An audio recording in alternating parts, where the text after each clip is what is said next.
Islam, peace and greetings to you all.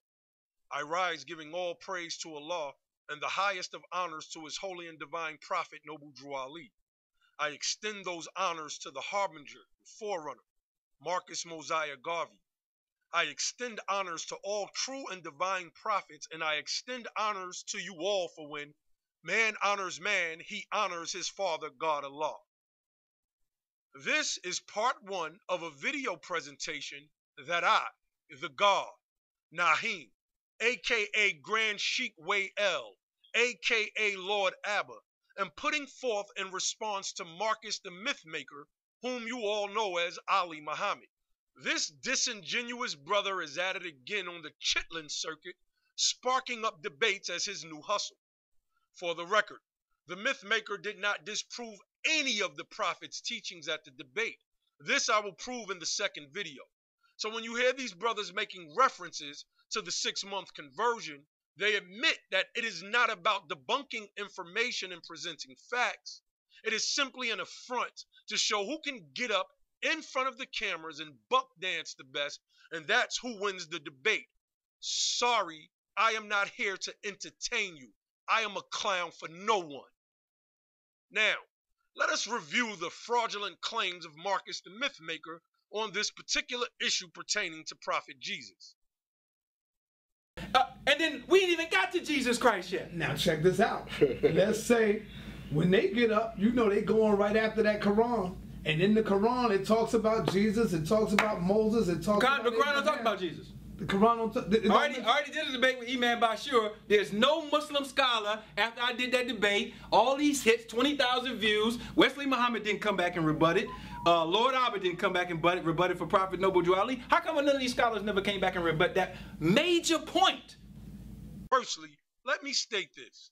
The Mythmaker is the worst possible person in the conscious community to be debating the authenticity of the Quran of Mecca and its usefulness, as he does not adhere to it at all. His twistology and semantics would be picked apart by any true researcher, theologian, and scholar of Islamic history and culture. Unfortunately, he is debating with brothers who live in a biblical bubble, and so his mishaps on the history would go largely unnoticed by the rabble of the deaf, dumb, and blind crowd. He claimed that I did not refute his nonsensical claims on Jesus. Well, because of Sarnetta doing his usual edits on certain individuals, reference the video with me and Brother Larry, you did not get to see me clearly prove him, the Mythmaker, to be the hypocrite that he is on the Jesus issue at our debate, but you will see me do this now. How people take this guy as a serious scholar or teacher is just baffling to me and lets me know that the blind are leading the blind right off of a cliff. He claims that Jesus is not mentioned in the Quran of Mecca. Well, the Quran of Mecca does mention Prophet Jesus, and any English translation of the Quran of Mecca will bear this out. Not only does the Quran of Mecca speak of Prophet Jesus, it, possibly because of the Quran of Mecca that we have today, being the Uthmanic version, speaks to the same betrothing of Mary to Joseph and getting pregnant by the Holy Spirit and bearing the child Isa, who becomes Jesus in the English language. How this brother, the Mythmaker, whom you call Ali Muhammad, fixes his mouth to say that Prophet Jesus is not mentioned in the Quran of Mecca and say it with such impudence is simply crazy to me. Next, we will look at what our leaders have said in this regard, the scholars of antiquity, and actual artifacts to prove not only did Prophet Jesus exist, but that he was a Moor, described by the Hellenistic term for our people, that being black. My challenge will always stand for you all to prove that we are a black people, something none has proven yet. Prophet Noble Drew Ali, who brought the 100% facts about our people, informs us in chapter 46, entitled The Beginning of Christianity of Our Holy Quran of the Moorish Science Temple of America, also called the Circle 7 Quran, that the foundation of Christianity began in Rome. The Roman nations founded the first church, of whom crucified Jesus of Nazareth for seeking to redeem his people from under the Roman yoke and law. Jesus himself was of the true blood of the ancient Canaanites and Moabites and the inhabitants of Africa.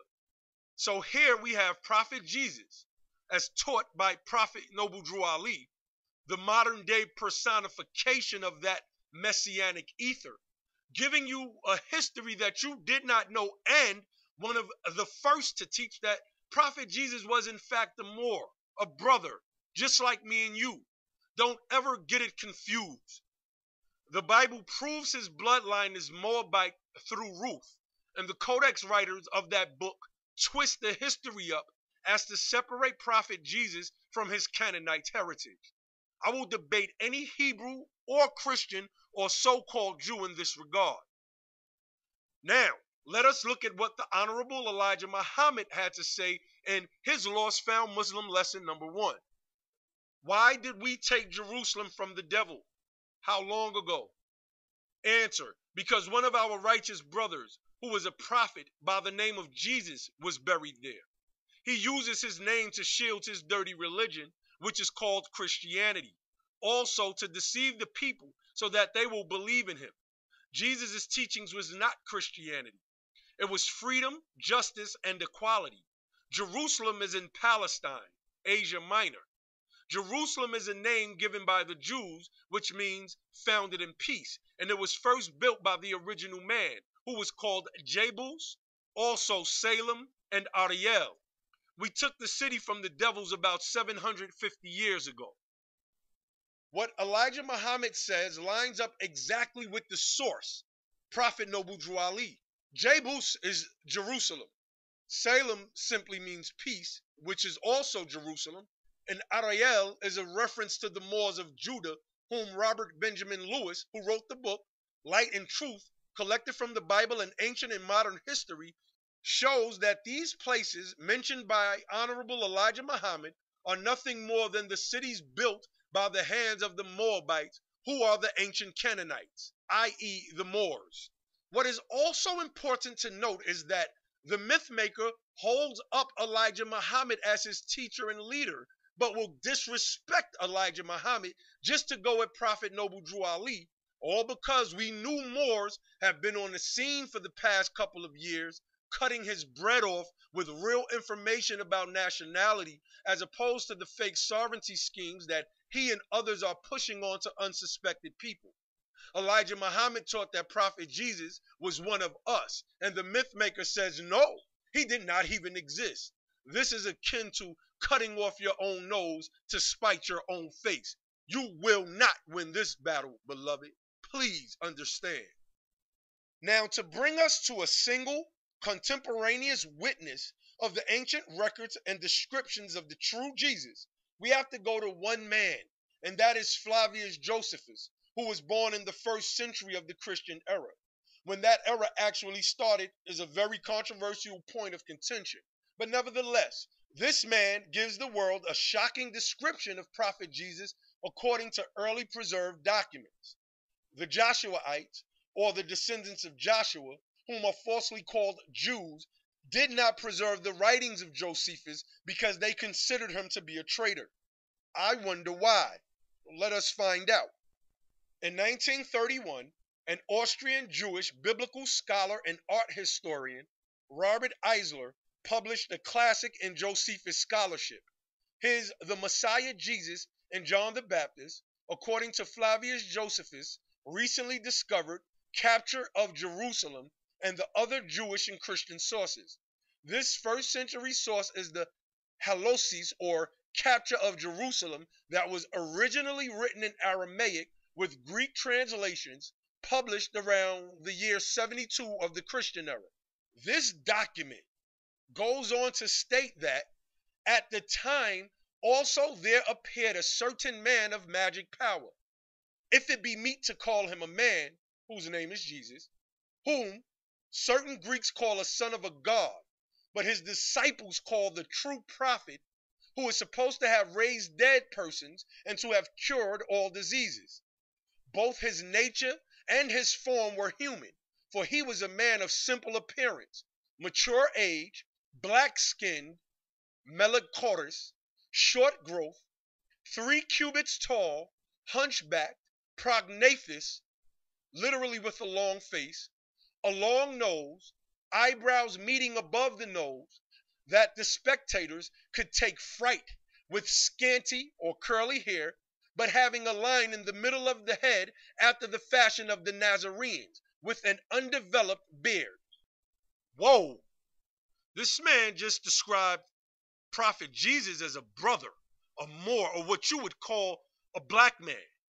That this basic description goes back to Josephus is affirmed by a number of early Christian ecclesiastics, such as Andreas Hierosylamatinus, Archbishop of Crete, 8th century, and John of Damascus, 8th century. Most of the details of this description are found in other Christian literature of an even earlier period.